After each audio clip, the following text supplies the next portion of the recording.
Well, we do have new updates on college football NCAA 25. I haven't been covering this very much over the past few weeks, but we had the initial deluxe cover.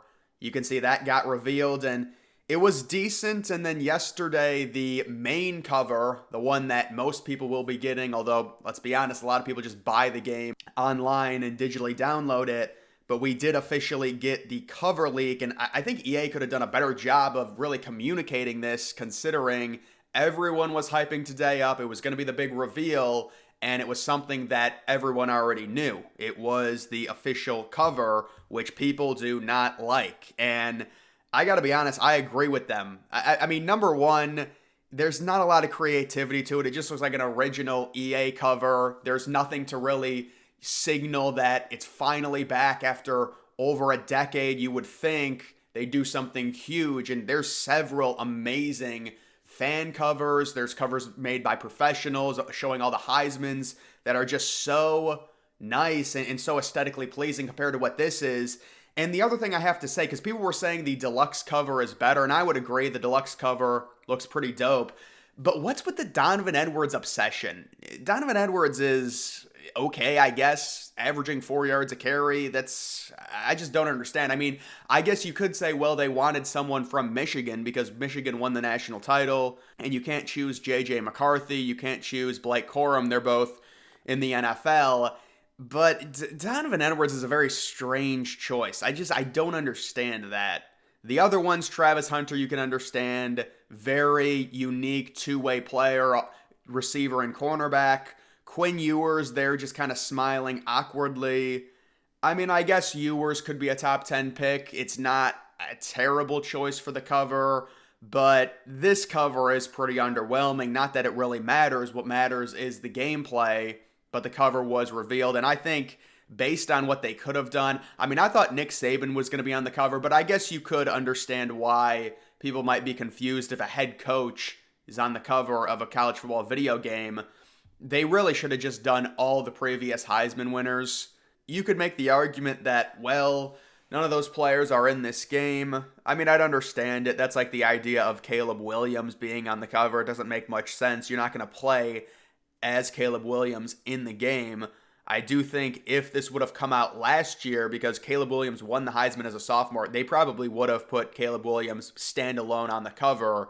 But because there was really no great choice this year, they wanted to go with three players. But like Donovan Edwards and Quinn Ewers, I guess, I don't know. I guess there wasn't a great choice, and that's why they really should have just done the Heisman cover. It would look so much better. But either way, that is the official cover. And again, they said they hyped up today. It was going to be this big thing. And it was just the cover. It was not actual gameplay. And you can see EA tweeting out, now the official reveal will be coming tomorrow. Some other things I wanted to talk about, some things that have leaked. Number one, apparently they will have different announcer teams, which is an amazing thing. It makes the game a lot more realistic. The announcer, obviously a big part of any sports-related video game, and you're going to get a lower-tier announcer if you're a lower-tier program. You're not going to have Kirk Herbstreit call your game if you're Alabama A&M playing in week 1 against Delaware, and I do think that's a great thing for the game. One thing I haven't heard, and this is very important, they need to incorporate the ESPN scoreboard. I think they will be because there was rumors that they were partnering with them or something. I mean, Herbstreit is doing the calls, so they need to make sure they incorporate the scoreboard. It's very important to add another realistic aspect of it. I know Madden doesn't do that, and it looks terrible. They don't have Fox or CBS's. It just looks bad, or even NBC's. So maybe they'll also have CBS's depending on what happens with this game. That would be sweet if you could play like, well, at this point, I guess it's a little bit different. I was going to say a 3:30 game in the SEC would be on CBS, but now it's Big Ten.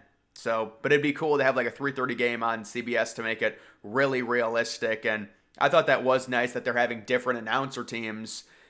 Maybe it's 3 different announcer teams. Maybe it's 2. I'm not sure exactly, but I know there will be different ones. And then when it comes to the players opting out of the game, the Arch Manning thing was very strange. I'm sure people remember he said that he wanted to focus on football, which just doesn't make any sense.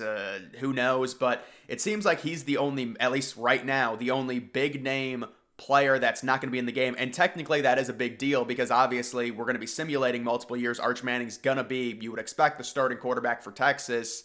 And they also apparently have a mechanism to where you can't even change it to a name that's similar to Arch Manning, like Archie or something, or it's kind of weird. Why would you even opt out of it and then give a sham reason? I'm guessing other people probably made the decision for him, but I believe he's the only main player, at least that's leaked right now, that will not be in the game. There's probably going to be maybe another or two others, but seems like most of the, or pretty much all of the players except for him, will be in the game.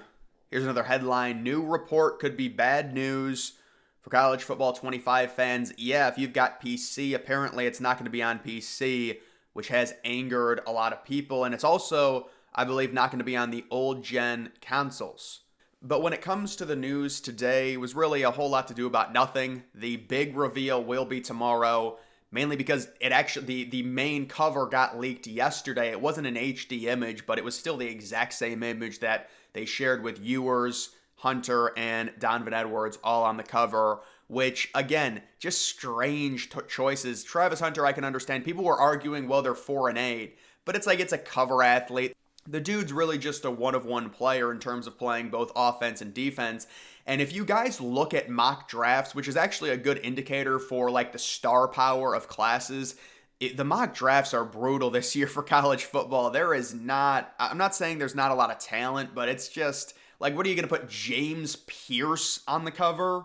So it's not like they had a ton of choices, which was all the more reason, not only because this is a historic time for EA Sports College Football, considering the game hasn't existed for the past 10 years, you might as well do it big, have the previous Heismans, or not even the Heismans, just really good players from each of the past 10 years on the cover, and make it a huge grand cover that just hits you, and it's like, bang. This cover really, it's just, Quinn Ewers, he might be a top 10 pick, maybe. But the other problem is it's like, what quarterback do you put on there? Carson Beck? Carson Beck's probably going to be the first quarterback taken. Shedeur Sanders, you're not going to do. You're not going to have two Colorado players for a 4-8 team on the cover. But it's all irrelevant. It just depends on how good the actual gameplay is and how good they make all of the different customization options, hopefully being able to upgrade your stadium. Go to a new stadium if you reach a certain level, if you bring up an FCS program into the SEC or into the Big Ten. All of those mechanisms have to be good. And then also the recruiting. You'd like to see recruiting rankings up. You'd like to see relatively realistic recruiting rankings. Obviously, we haven't really had a recruiting mechanism since the 2014 game, so they should be upgraded significantly. Hopefully they don't spend a bunch of time on the, pay for the ultimate team, all that crap. Hopefully they spend more time on allowing you to customize and do a lot of different things while building up a program. But I guess we'll see tomorrow. Hopefully they will release all the stuff. And basically, or at least most of these questions should get answered with gameplay, with seeing how it looks. And I know people were saying, well, because of the cover, the game's going to flop. I think it's going to be virtually impossible for this game to flop, at least at this point in time. Now, maybe 5 or 6 years down the line, people say, well, the first iteration of it coming back was bad. There was possibly too many accessories that you had to pay for. But I think people are just starving for an updated version of college football with all of the players to where you don't have to download rosters or anything like that. They're already built into the game. I think people are just dying for it. So it's going to be basically impossible, I think, unless the game is just terrible. And the number one argument they'll say, depending, it could be like a Madden reskin. I'm just interested to see how it looks tomorrow. Either way, that will do it for this video. Make sure you follow me on X. Link to that's always in the description.